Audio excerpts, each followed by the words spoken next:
11ویں کے متعلق اس سلسلے میں ہم سب اکٹھے ہوئے ہیں. دعا ہے کہ اللہ تعالی ہمارا یہ بیٹھنا سننا سنانا اپنی بارگاہ میں قبول و منظور فرمائے اور ہمیں ان کے بتائے ہوئے رستے پر چلنے کی توفیق عطا فرمائے. سامعین محتشم، قرآن پاک کی آیت مبارکہ تلاوت کی جس میں خالق کائنات نے ارشاد فرمایا الا ان اولیاء اللہ لا خوف علیہم ولا هم یحزنون.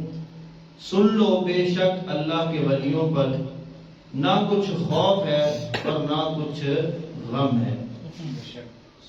اب اللہ کے نیک بندے کون ہیں کہ جن پر کسی چیز کا خوف نہیں ہے، کسی چیز کا غم نہیں ہے، کہ وہ کسی بھی چیز سے ڈرتے نہیں ہیں؟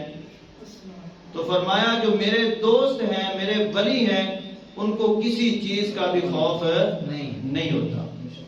الحمدللہ ہم ان اللہ کے نیک بندوں کا تذکرہ سننے کے لیے یہاں پہ جمع ہوئے. دعا ہے کہ اللہ تعالی ہم جو آج سنیں ان کے صدقے سے اس پر ہمیں عمل کی توفیق عطا فرمائے. 11ویں شریف جو ہے یہ ایک اصال ثواب کا اللہ کے نیک بندوں کی بارگاہ میں ہدیہ پیش کرنے کا یہ ایک بہت ہی پیارا انداز ہے کہ بندہ کچھ نہ کچھ ذکر کر کے ان کی بارگاہ میں پیش کرے تاکہ ہماری نجات کا کوئی سبب بن جائے. اللہ کریم نے یہ نظام جو چلایا دنیا کا، تو اس میں حکم دینے کے لیے سب سے پہلے اپنے نبی مبعوث فرمائے، ان کے ذمہ کام لگایا کہ تمام لوگوں کو اکٹھا کیا جائے، میری وحدانیت کا اقرار کیا جائے، انہیں بتایا جائے کہ اللہ ہے، اس کی عبادت کی جائے. تو اسی طرح سلسلہ چلتا رہا کریم آقا صلی اللہ علیہ وسلم پر آ کر ختم ہوا. تو اس کے بعد یہ فریضہ اس امت کو دیا گیا. تو فرمایا کنتم خیر امت اخرجت للناس تعمرون بالمعروف وتنہون عن المنکر. یعنی یہ اہم فریضہ اس امت کو دیا گیا. فرمایا کہ تم بہترین امت نکالی گئی ہو. بہترین، ہمارے لیے جو الفاظ استعمال ہو رہے ہیں، امت بہترین نکالی گئی ہو کہ تم اس لیے نکالی گئی ہو کہ تم نیکی کا حکم دو اور برائی سے منع کرو. تو اب جنہوں نے اس پر عمل کیا، تو فرمایا کہ فاذکرونی اذکرکم. جب انہوں نے اس پر عمل کر لیا تو انہوں نے مجھے یاد کیا، میرا تذکرہ کیا. جب انہوں نے میرا تذکرہ کیا تو پھر میں نے بھی ان کا تذکرہ کر لیا. سبحان اللہ. تو آج ہم جن کا تذکرہ کر رہے ہیں انہوں نے اس آیت مبارکہ پر عمل کیا تھا، بہترین زندگی گزاری تھی. آج اگر نوجوان ہوتے تو بڑا مزہ آنا تھا، کیونکہ نوجوانوں نے ہی بڑھاپے میں آنا ہے. جس طرح ہم نوجوان تھے، پھر پہلے بچپن میں تھے، پھر جوانی میں آئے، جوانی کے بعد بڑھاپے میں، اور بڑھاپے کے بعد پھر سانسوں کی مالا ٹوٹ جائے گی. تو انہوں نے بچپن ہی سے اللہ کو راضی کرنے میں لگ گئے تھے. غوث اعظم رحمت اللہ تعالی علیہ کے حوالے سے آپ نے پہلے بھی سنا ہوگا کہ آپ بچپن کے ہی دور میں تھے تو آپ کی والدہ نے آپ کو نصیحت فرمائی تھی کہ بیٹا کبھی جھوٹ نہیں بولنا، کبھی جھوٹ نہیں بولنا.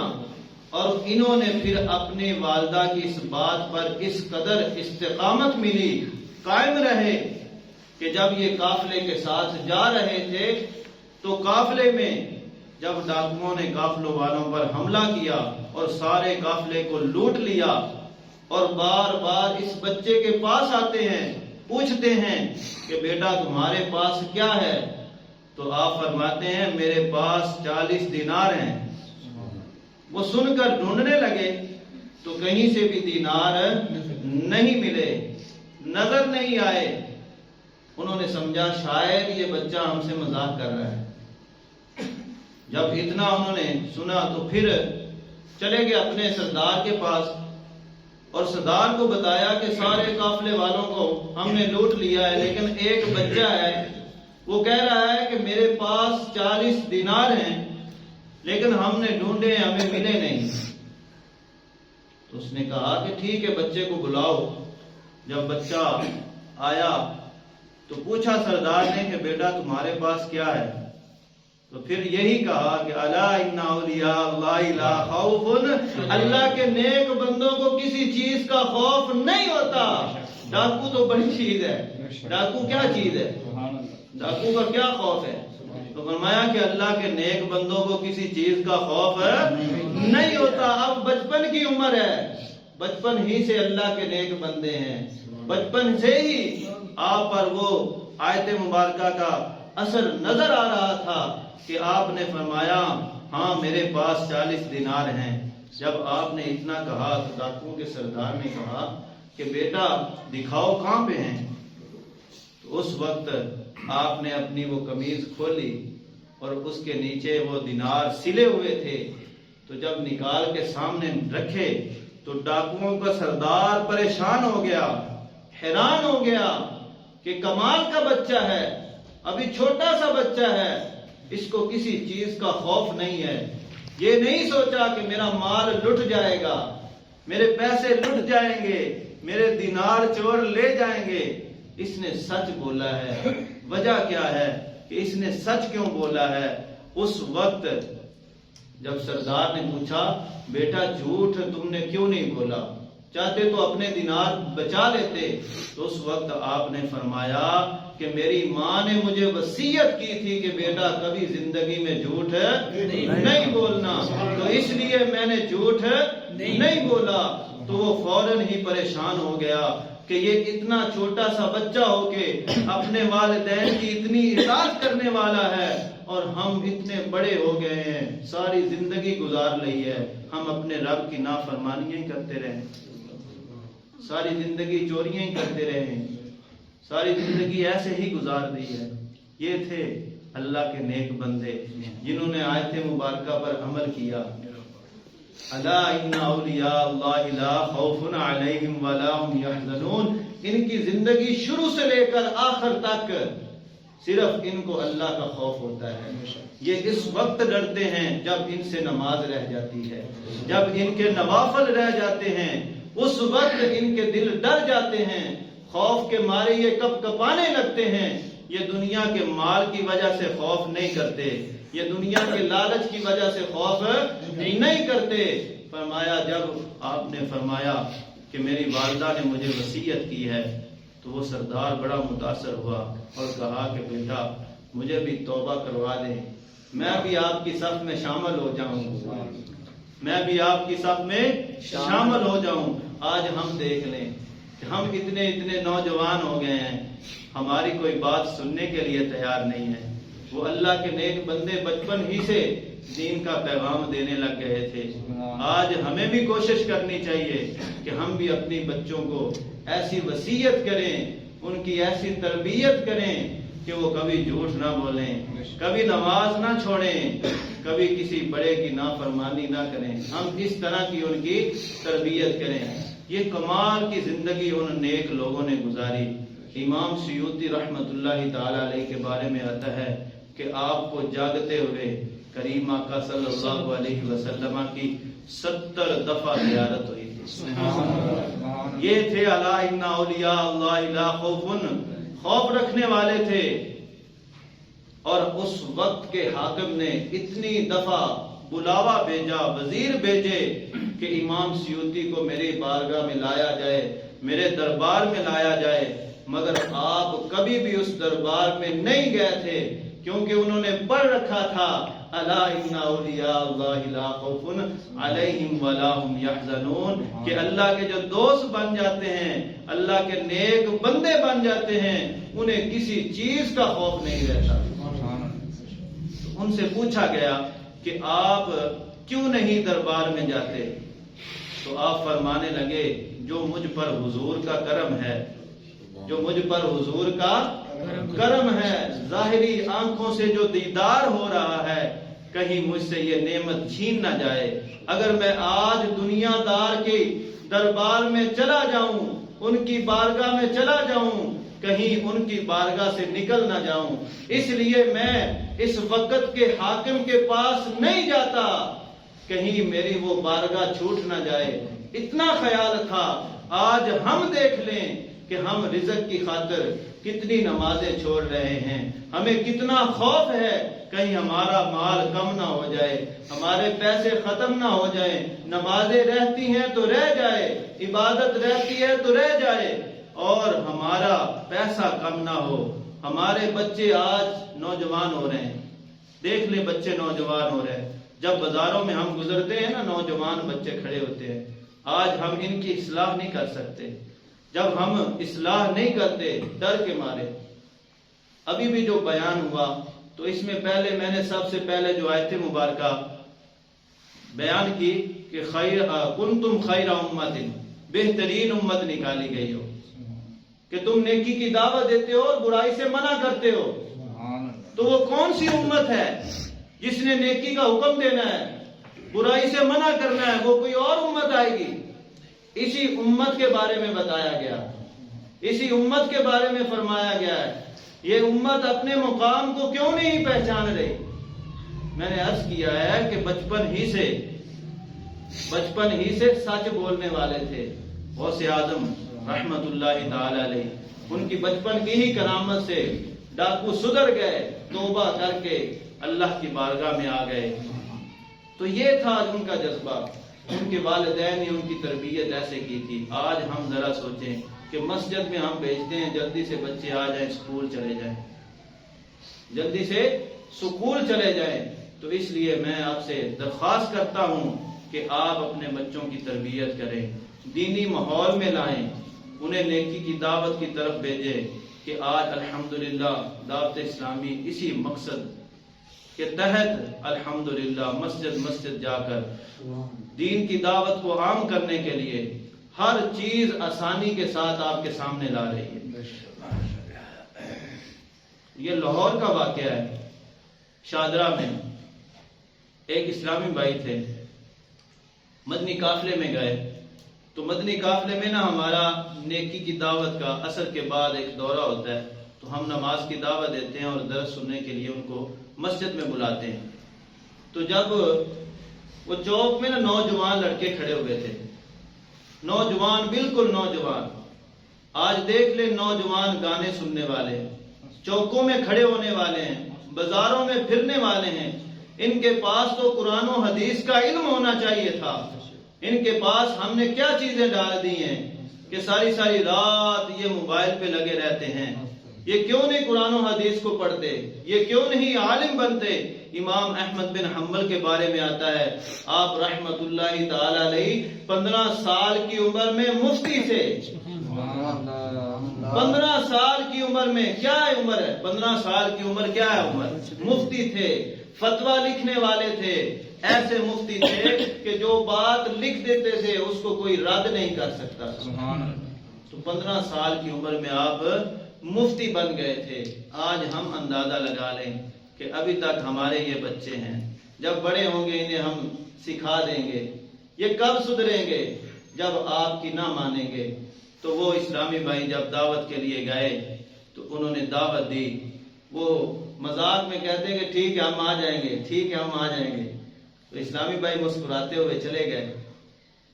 تو اللہ پاک نے اس پر فضل کیا، اللہ پاک نے اس پر رحمت کی۔ جب رحمت ہوئی تو مغرب کے بعد مثلاً اس نے آ کے نماز بھی پڑھی اور مغرب کا درس بھی سنا، اور اس پر ایسی کیفیت بنی، ڈرنے لگا خوف کے مارے۔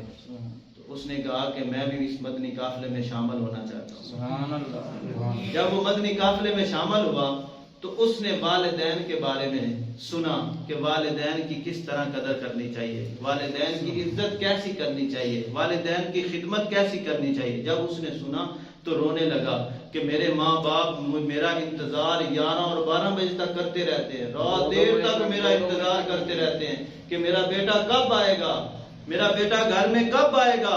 وہ انتظار کرتے ہیں اور ڈر کے مارے بیٹے کو کہتے نہیں کہیں بیٹا ہم سے لڑے نہ، کہیں ہم سے جھگڑے نہ۔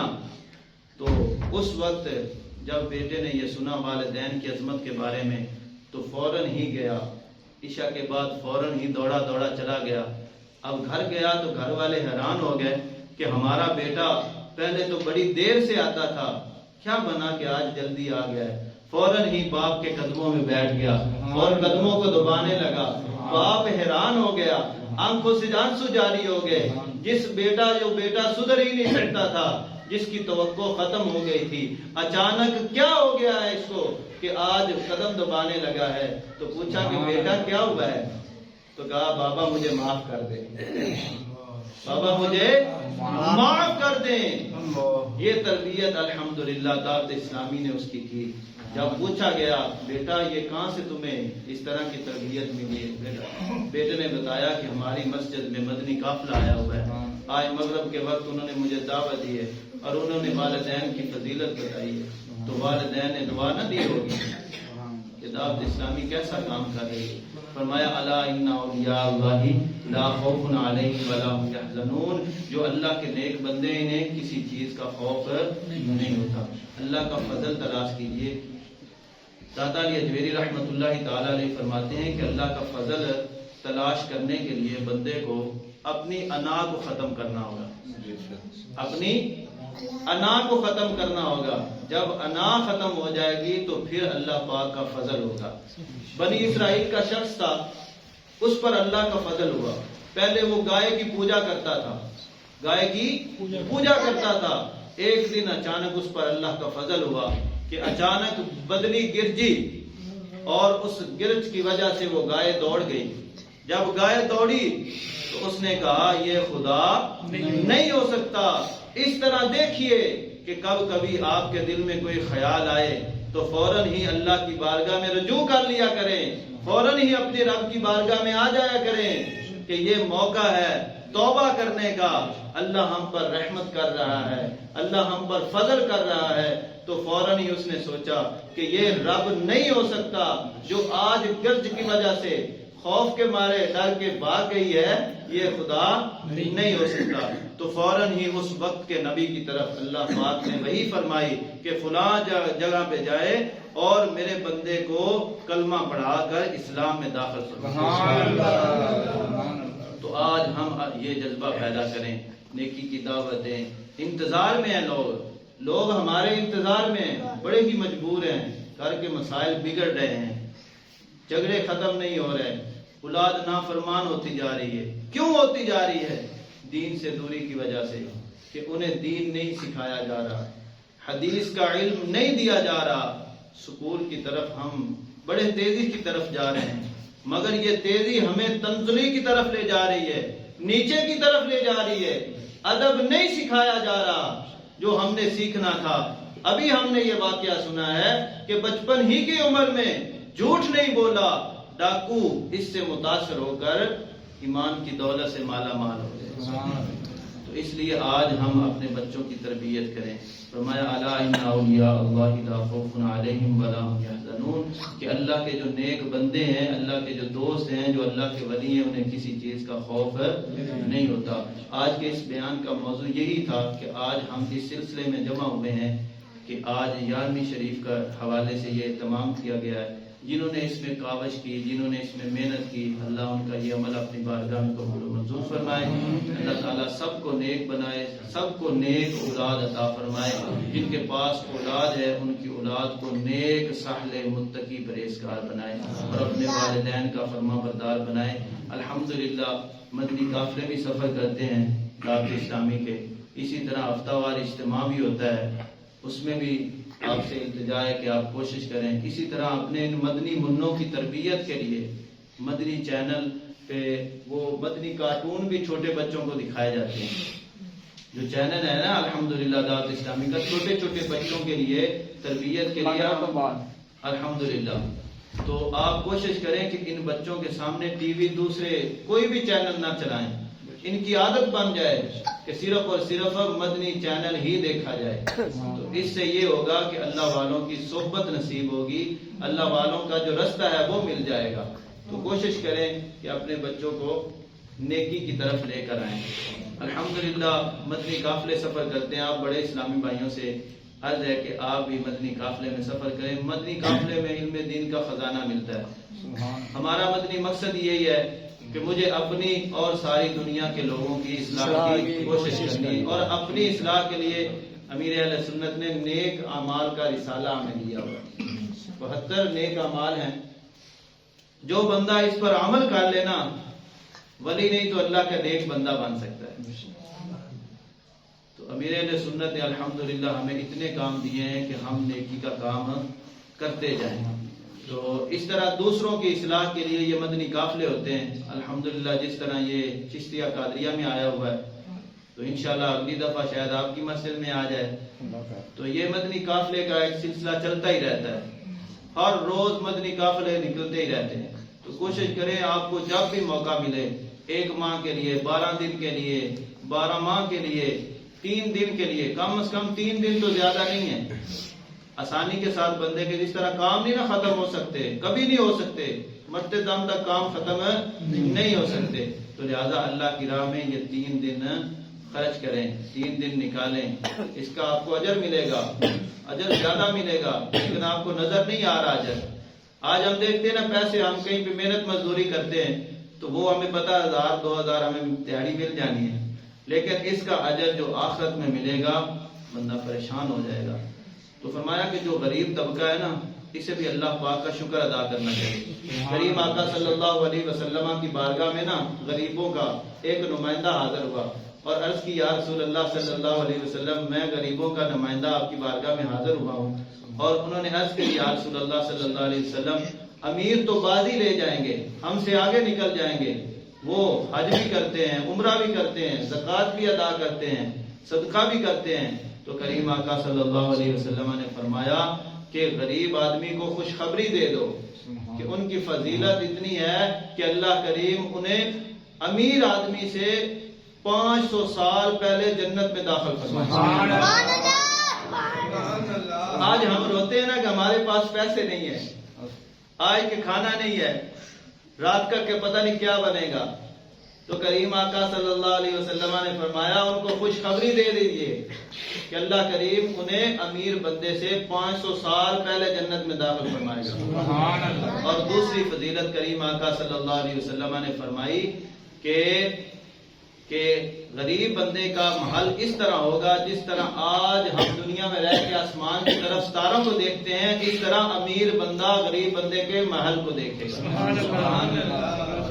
اور تیسری فضیلت کریم آقا صلی اللہ علیہ وسلم نے بتائی کہ جب امیر بندہ اگر 15,000 درہم اللہ کی راہ میں خرچ کرے، یعنی اور اس کے ساتھ سبحان اللہ و بحمدہ کہے، تو اس کا یہ خرچ کرنا اور غریب بندے کا صرف ایک بار سبحان اللہ و بحمدہ کہنا اس کے برابر ہوگا. سبحان اللہ. تو ہمارے لیے نعرہ تکبیر، نعرہ رسالت، سیدی مرشدی، دعوت اسلامی، دعوت اسلامی. اللہ تعالی ہمیں عمل کی توفیق عطا فرمائے. آمین بجاہ نبی الامین صلی اللہ علیہ وسلم.